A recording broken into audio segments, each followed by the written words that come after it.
Olá a todos os amigos, clientes e parceiros do jornal Rede Metrópole Litoral. Hoje é sábado, dia 15 de julho de 2023 e está começando agora mais uma edição do jornal Rede Metrópole Litoral News.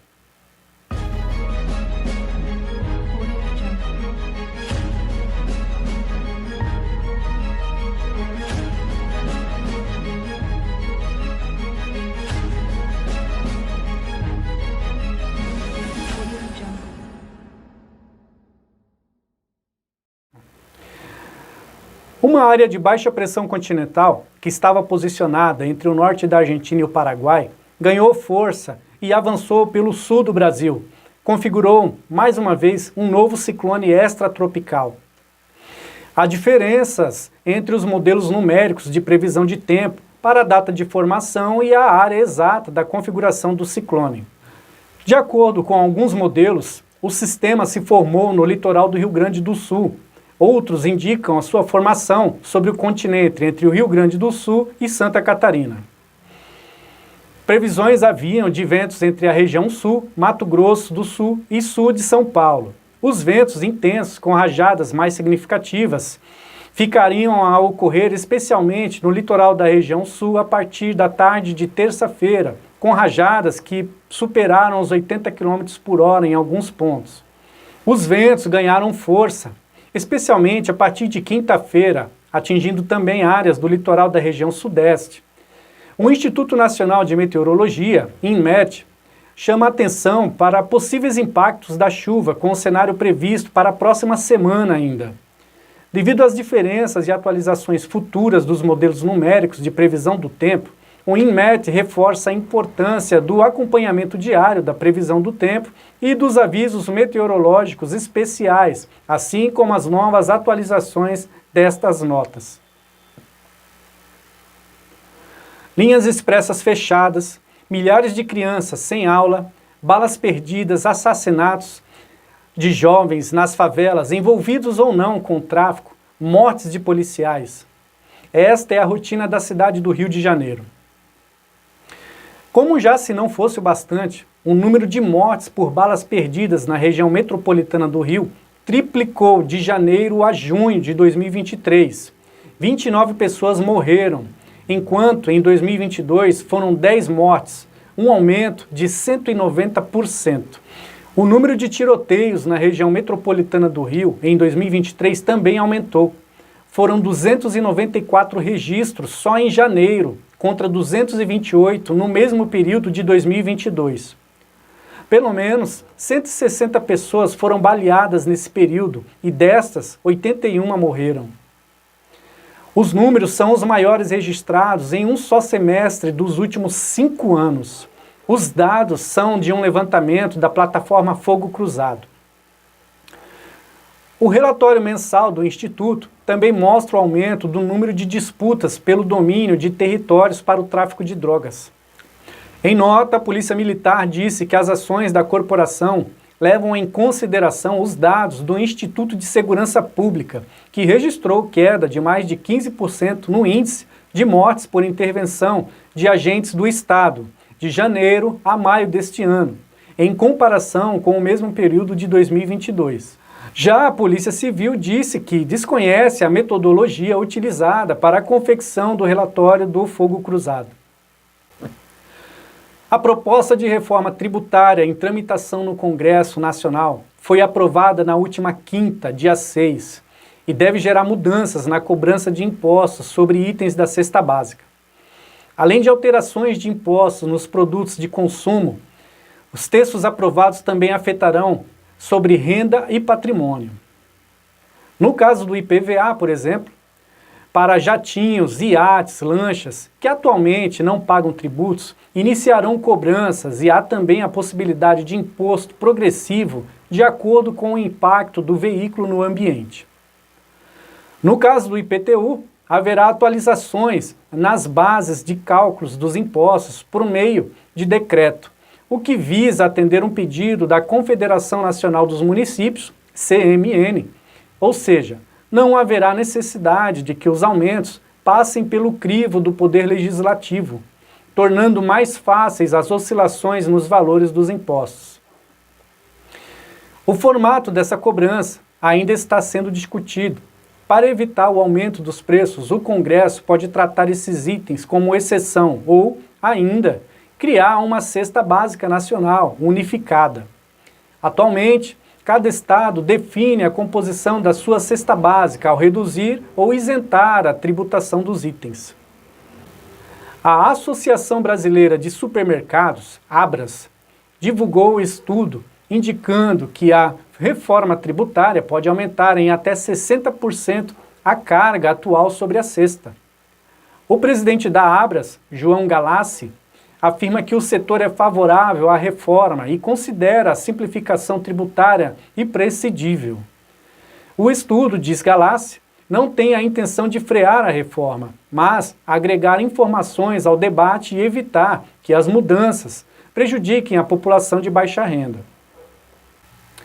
Em seu perfil no Twitter, Arthur Lira, presidente da Câmara dos Deputados, disse que sem uma mudança tributária o país não avança. Abre aspas. O Brasil precisa de uma nova legislação tributária. Sem ela, o país não avança. O momento é de diálogo e de acolhermos as sugestões de governadores, prefeitos e da sociedade. Não vamos transformar a reforma tributária numa batalha político-partidária e nem aproveitá-la para ganhar uma notoriedade momentânea. Fecha aspas. O Ministério Público Federal, MPF, ingressou com uma ação civil pública solicitando o cancelamento das permissões para o funcionamento da Rádio Jovem Pan. A ação é devido à emissão contínua de conteúdos que eles consideram falsos, veiculados pela empresa.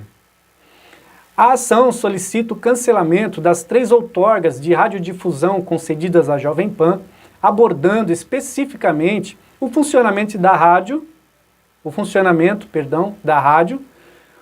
um serviço público concedido pelo governo. Vale notar que a programação da emissora no YouTube e na TV por assinatura não está em discussão nesta ação.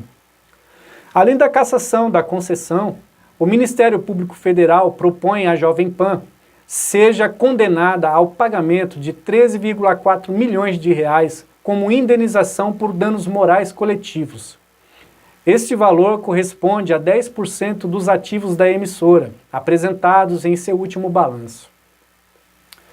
A ação civil também pede que a Justiça Federal obrigue a Jovem Pan a veicular mensagens com informações oficiais sobre a confiabilidade do processo eleitoral durante 4 meses, ao menos 15 vezes por dia, entre as 6 e as 21 horas. Além do cancelamento do serviço de rádio, o Ministério Público Federal também recomendou que a Controladoria Geral da União, CGU, instaure um processo administrativo e declare a Jovem Pan inidônea para licitar ou contratar com a administração pública. Caso a CGU não acolha a recomendação, o tema poderá ser incluído como uma das pretensões da ação civil pública ajuizada, ainda para o Ministério Público.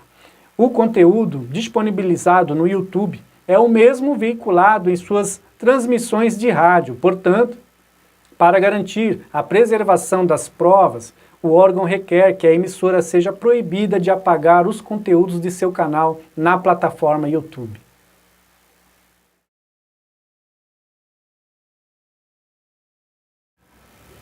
A partir de 2 de julho, os valores das tarifas nos ônibus municipais começaram a custar R$1 e o preço é válido em todos os domingos do ano. O anúncio, que foi feito na manhã do sábado, dia 24, faz parte das novidades em razão do aniversário dos 89 anos da cidade. O decreto já foi sancionado pelo prefeito Walter Sumann e foi publicado no Diário Oficial do município. A ação foi denominada de tarifa social e, de acordo com a prefeitura, a iniciativa em parceria com a City Transporte Intermodal, responsável pelo serviço, tem como objetivo promover o uso do transporte público pela população e assim diminuir o alto fluxo de trânsito na cidade.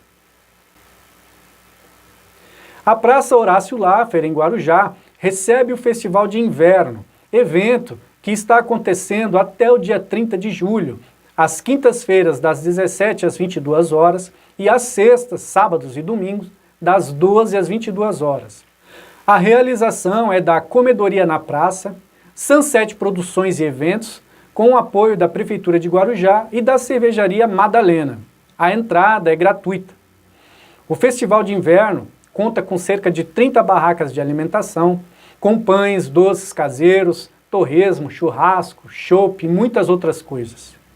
No local também acontece uma feira de artesanato para a população garantir peças únicas, feitas pelas mãos dos habilidosos artesãos da cidade.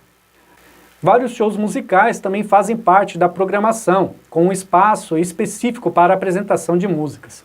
A programação, que é para toda a família, também conta com um playground com brinquedos para a criançada e o evento também é pet friendly. Um incêndio atingiu uma comunidade no Guarujá. Muitos moradores estão desabrigados e perderam roupas, móveis, documentos. Não há relatos de pessoas mortas ou de gravemente feridos. O incêndio iniciou por volta das 0 hora do sábado, dia 8, na comunidade da Prainha. Ainda não se sabe sobre a causa, porém, segundo depoimentos que a reportagem do jornal Rede Metrópole Litoral colheu dos próprios moradores, há indícios de que o incêndio possa ter sido iniciado com um curto-circuito, mas somente o serviço especializado poderá descobrir as causas reais. A reportagem do jornal esteve no local e colheu depoimentos dos moradores que desabafaram sobre o descaso do poder público, visto que não é o primeiro incêndio na comunidade.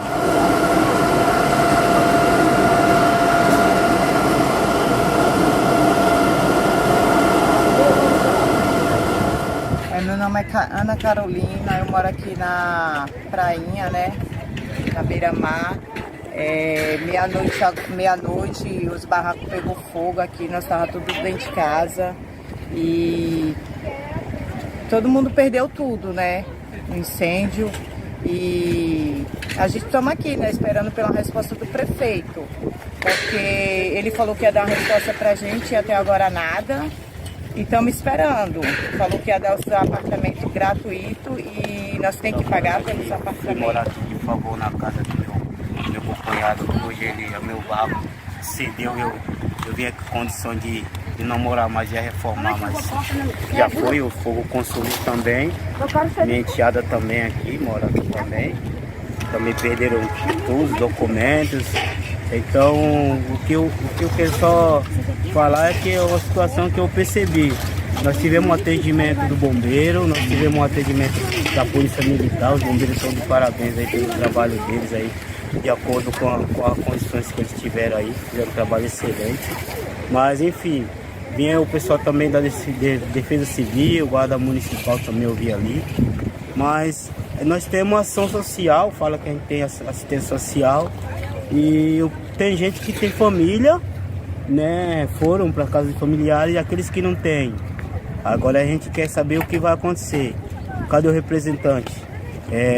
Ou seja, nós somos só cidadão de segunda a sexta, no sábado e domingo ninguém é cidadão. Ou não paga a conta, ou não come, ou não bebe. Porque o povo está aqui dependendo de uma assistência daqueles que é responsável pela cidade. Se você é responsável pela cidade, você é responsável pelo povo, certo? Então, no mínimo, tinha que ter alguém aqui dando um apoio, porque quem perdeu o documento, perdeu tudo, vai precisar transportar alguma coisa que restou, com que dinheiro ele vai fazer para transportar? No local, tudo que nós da reportagem presenciamos foram pessoas sem ter para onde ir, paradas no descampado, sem saber o que fazer e restos de imóveis destruídos pelas chamas. Até o momento da veiculação desta reportagem no site do jornal Rede Metrópole Litoral, os moradores ainda não tinham recebido a visita de nenhum representante do poder público ou fundo social. Porém, a prefeitura já se manifestou por intermédio das suas redes sociais e por nota, falando que toda a população moradora da Prainha vai ser acolhida após o evento.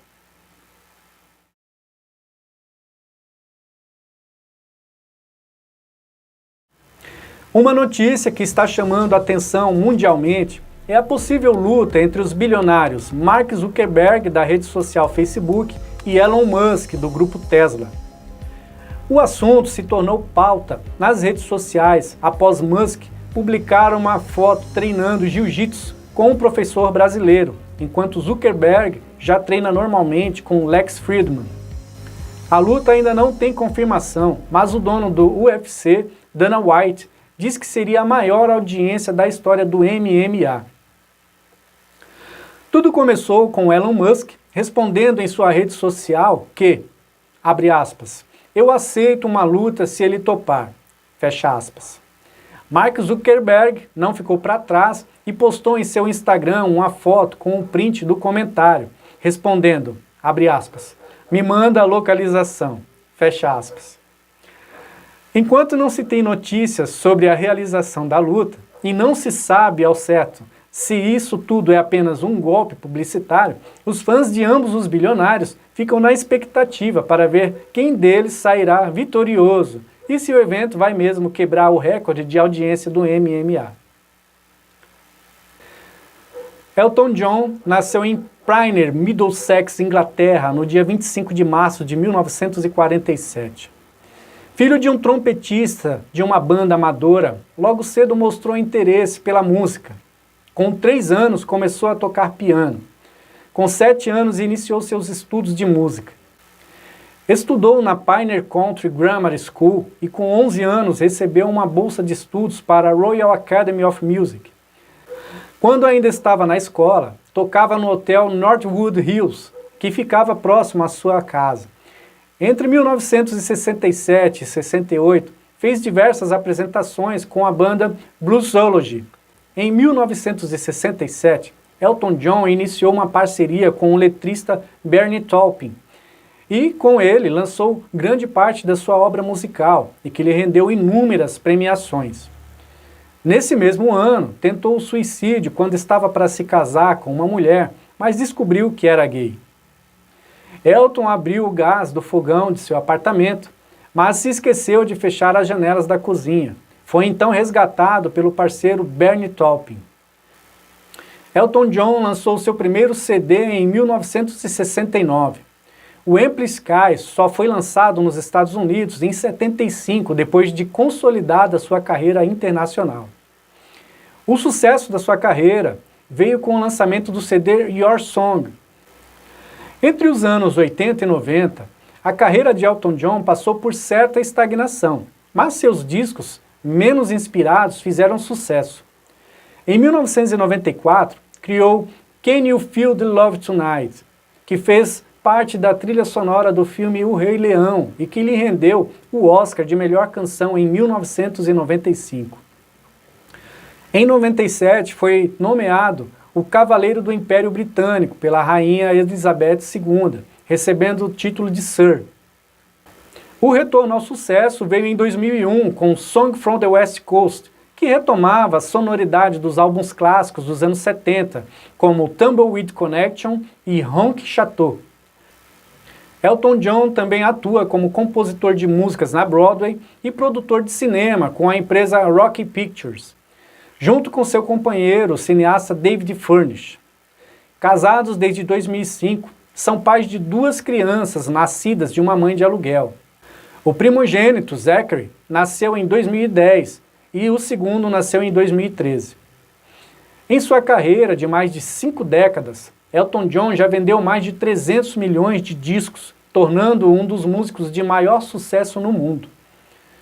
No sábado, 8 de julho, fãs do mundo todo se despediram de Elton John, de 76 anos, nos palcos, com a turnê de despedida, Farewell Yellow Brick Road. O cantor fez seu último show em Estocolmo, na Suécia, e emocionou todos com as mais de 5 décadas de carreira. Abre aspas. Tocar para vocês todos é a minha razão de viver, e vocês foram absolutamente magníficos. Fecha aspas. Agradeceu o cantor, que usou os famosos óculos, que se tornaram a sua marca. A noite foi guiada pela nostalgia dos sucessos Ben and the Jets, Tiny Dancer e Rocketman. Foram mais de 2 horas de show e 30 mil espectadores que lotaram a Arena Tele 2. A apresentação ainda contou com a participação da banda Coldplay. O artista fez um discurso para falar da experiência que foi a turnê que encerrou a sua vida na estrada e aproveitou para comentar sobre o impacto da pandemia e de uma cirurgia que precisou fazer no quadril. Abre aspas. Quando iniciamos a minha turnê em 2018, eu não poderia ter previsto em meus sonhos mais loucos as reviravoltas e os altos e baixos que esta turnê e o mundo inteiro teria experimentado nos 5 anos seguintes. E a cada passo do caminho, meus fãs estiveram lá. Eles ficaram comigo, me apoiaram, foram pacientes e continuaram aparecendo em todos os últimos shows. Fecha aspas. E continuou dizendo, abre aspas, esta noite foi mágica. Estou tentando processá-la e não acho que vou entender por um tempo que eu finalmente terminei de fazer a turnê. Não posso medir o quanto vou sentir falta dos fãs e o quanto o apoio deles me apoiou, vai ficar comigo para sempre.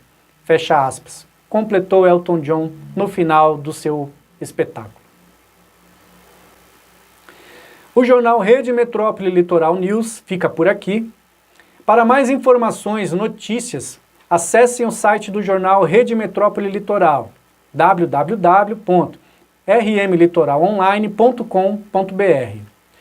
Muito obrigado a todos e até a próxima edição.